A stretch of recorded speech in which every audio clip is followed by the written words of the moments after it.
गोंदिया जिल्ह्यातील सडक अर्जुनी तालुक्यातून जाणाऱ्या राष्ट्रीय महामार्गावर अग्रवाल ग्लोबल कंपनीच्या माध्यमातून उडान पूल आणि रस्त्याचे नवनिर्माण कार्य सुरू असून नव्याने तयार करण्यात आलेल्या उडान पुलावर पहिल्याच पावसात रस्ता सुरू होण्याआधीच मोठमोठ्या भेगा पडल्या असून अग्रवाल ग्लोबल कंपनी ही निकृष्ट दर्जाचे कामे करीत असल्याने या ठिकाणी कधीही मोठा अपघात होऊ शकतो। त्यामुळे अग्रवाल ग्लोबल कंपनीला जाग आणण्यासाठी शिवसेनेच्या वतीने 9 सप्टेंबर रोजी रास्ता रोको आंदोलन करण्यात आले आहे। तर बामणी गावाजवळ तयार करण्यात आलेल्या पुलाजवळ डायव्हर्शन देण्यात यावा।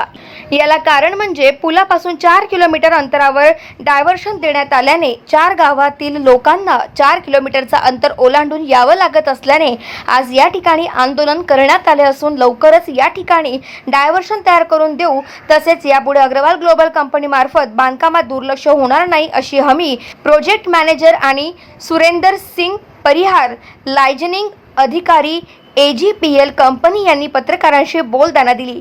तर आजच्या आंदोलनाची दखल अग्रवाल ग्लोबल कंपनीने आणि राष्ट्रीय महामार्ग प्राधिकरण विभागाने घेतली नाही, तर यापेक्षा तीव्र आंदोलन करू असा इशारा आंदोलकांनी दिला आहे।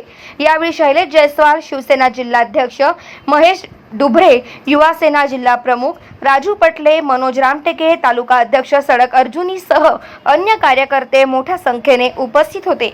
गाव माझे न्यूज करिता चंद्रमुनी बनसोड, सडक अर्जुनी, गोंदिया।